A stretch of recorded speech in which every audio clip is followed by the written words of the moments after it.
دوستو آج کی ویڈیو میں ہم آپ کو آیت اللہ خمینی کی لائف سٹوری سنائیں گے۔ خمینی کون تھے، ان کا شجرہ نسب کیا تھا، ان کے باپ دادا کیا کام کرتے تھے، ماں باپ کون تھے، کتنی شادیاں کی، بچے کتنے تھے، انہوں نے کتنی تعلیم حاصل کی اور تعلیم حاصل کرنے کے بعد آیت اللہ کیسے بنے، کیا خمینی شریعت میں تبدیلی کا اختیار رکھتے تھے، وفات کس بیماری کی وجہ سے ہوئی، دفن کہاں ہوئے، جنازہ کس نے پڑھایا، یہ شطرنج کو جائز کیوں مانتے تھے، یہی سب موضوعات ہماری ویڈیو کا موضوع ہے۔ چلتے ہیں ویڈیو کی طرف۔ پس منظر: روح اللہ خمینی کا تعلق چھوٹے زمیندار، علماء اور تاجروں کے خاندان سے تھا۔ ان کے آباء و اجداد 18ویں صدی کے آخر میں اپنے اصل وطن نیشا پور، صوبہ خراسان، شمال مشرقی ایران سے ہجرت کر کے مملکت اودھ میں مختصر قیام کے لیے آئے، جو موجودہ ریاست اتر پردیش بھارت میں واقع ہے۔ اودھ کے حکمران فارسی نژاد 12 امامی شیعہ مسلمان تھے۔ ان کے دور حکومت میں انہوں نے وسیع پیمانے پر فارسی علماء، شاعروں، فقہ، معماروں اور مصوروں کو مدعو کیا اور ان کا خیر مقدم کیا۔ یہ خاندان بالآخر اودھ کے دارالحکومت لکھنؤ کے قریب چھوٹے قصبے کنٹور میں آباد ہوا۔ خمینی کے دادا سید احمد موسوی ہندی کنٹور میں پیدا ہوئے۔ وہ 1830 میں لکھنؤ سے نجف، عراق میں حضرت علی کے مزار کی زیارت کے لیے روانہ ہوئے اور کبھی واپس نہیں آئے۔ مائن کے مطابق یہ ہجرت بھارت میں برطانوی طاقت کے پھیلاؤ سے بچنے کے لیے تھی۔ 1834 میں سید علی موسوی ہندی نے ایران کا دورہ کیا۔ 1839 میں وہ خمین میں آباد ہو گئے۔ اگرچہ وہ ایران میں رہے اور آباد ہوئے، لیکن وہ ہندی کے نام سے جانے جاتے رہے، جو ان کے بھارت میں قیام کی نشاندہی کرتا ہے۔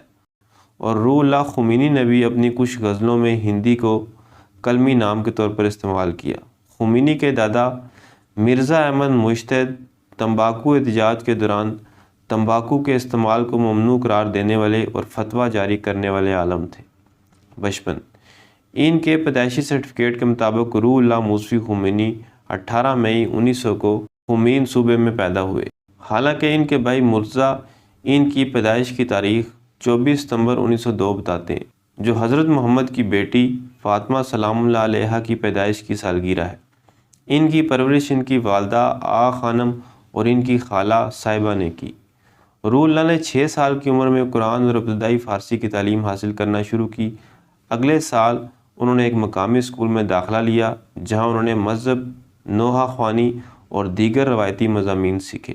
اپنے بچپن کے دوران انہوں نے اپنے رشتہ داروں کی مدد سے اپنی مذہبی تعلیم جاری رکھی، جن میں ان کی والدہ کے کزن جعفر اور ان کے بڑے بھائی مرتضیٰ شامل تھے۔ تعلیم اور لیکچرنگ: پہلی جنگ عظیم کے بعد ان کے لیے اصفہان کے اسلامی مدرسے میں تعلیم حاصل کرنے کے انتظامات کیے گئے، لیکن وہ عراق کے مدرسے کی طرف مائل ہو گئے۔ انہیں آیت اللہ عبد الکریم خائری یزدی کی قیادت میں رکھا گیا۔ 1920 میں خمینی عراق منتقل ہو گئے اور اپنی تعلیم کا آغاز کیا۔ اگلے سال آیت اللہ خائری یزدی نے تہران کے جنوب مغرب میں واقع مقدس شہر قم کے اسلامی مدرسے میں منتقل ہو کر اپنے طلباء کو بھی دعوت دی۔ خمینی نے اس دعوت کو قبول کیا، منتقل ہو گئے اور قم کے دارالشفا اسکول میں رہائش اختیار کی۔ خمینی کی تعلیمات میں اسلامی قانون اور فقہ شامل تھے، لیکن اس وقت تک خمینی کو شاعری اور فلسفے میں بھی دلچسپی ہو چکی تھی، لہٰذا قم پہنچنے پر خمینی نے فلسفے اور تصوف کے عالم مرزا علی اکبر یزدی کی رہنمائی حاصل کی۔ یزدی 1924 میں وفات پا گئے، لیکن خمینی نے فلسفے میں اپنی دلچسپی کو 2 دیگر اساتذہ جواد آقا تبریزی اور رفیع قزوینی کے ساتھ جاری رکھا۔ تاہم شاید خمینی پر سب سے زیادہ اثرات ایک اور استاد مرزا محمد علی شاہ آبادی اور مختلف تاریخی صوفی عارفین، جن میں ملا صدرہ اور ابن عربی شامل ہیں، کے تھے۔ خمینی نے قدیم یونانی فلسفے کا مطالعہ کیا اور ارسطو، جنہیں وہ منطق کا بانی سمجھتے تھے، اور افلاطون، دونوں کے فلسفے سے متاثر ہوئے۔ اسلامی فلسفیوں میں خمینی بنیادی طور پر ابن سینا اور ملا صدرہ سے متاثر تھے۔ فلسفے کے علاوہ خمینی کو ادب اور شاعری میں بھی دلچسپی تھی۔ تدریسی خدمات: آیت اللہ خمینی نے حوزہ علمیہ قم کے اہم مقامات مدرسہ فیضیہ، مسجد اعظم، مسجد محمدیہ میں کئی سال تک فقہ، اصول، فلسفہ، عرفان اور اخلاق اسلامی کی تدریس کی۔ آپ کے شاگردوں کے بقول امام خمینی کے دروس کا شمار حوزہ کے بہترین درسوں میں ہوتا تھا اور کسی زمانے میں کم میں آپ کے شاگردوں کی تعداد 1200 افراد تک بتائی جاتی ہے، جن میں بہت سے افراد کا شمار اس زمانے کے مجتہدین میں سے ہوتا تھا۔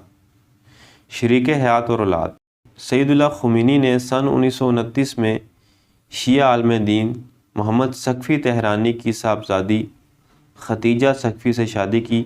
آپ کی اولاد میں 2 بیٹے مصطفیٰ و احمد اور 3 بیٹیاں زہرا، فریدہ اور صدیقہ ہیں۔ وفات اور جنازہ: امام خمینی نے 3 جون 1989 کو 87 سال کی عمر میں معدے کے کینسر کی وجہ سے شہید رجائی ہارٹ ہسپتال تہران میں وفات پائی۔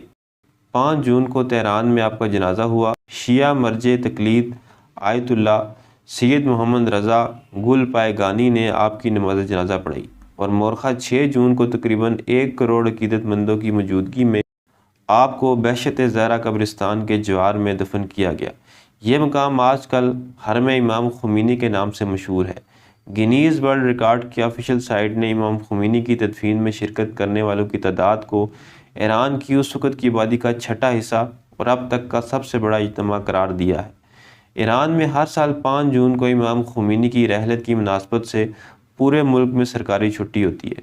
اس دن ایران سمیت دنیا کے مختلف ممالک میں امام خمینی کی برسی کی مناسبت سے مختلف اجتماعات منعقد ہوتے ہیں۔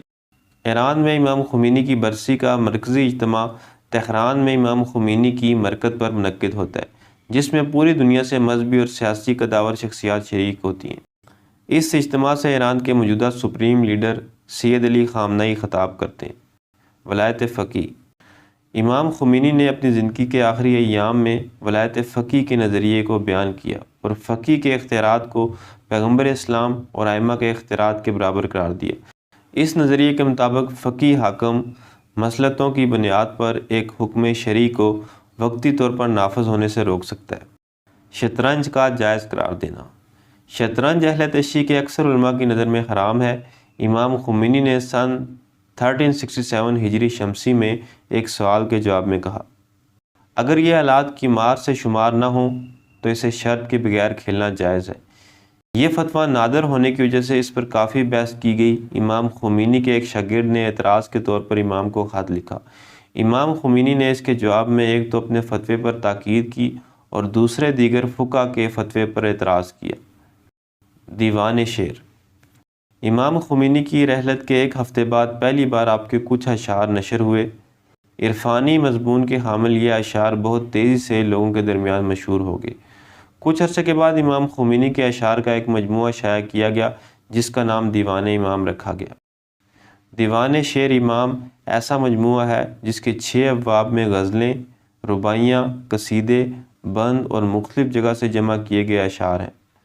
438 صفحات پر مشتمل یہ مجموعہ پہلی بار تنظیم و نشر امام خمینی کی جانب سے شائع کیا گیا۔ اس دیوان میں غزل اور رباعیوں کے علاوہ کچھ اشعار امام خمینی کی بہو کے لیے پڑھے گئے تھے۔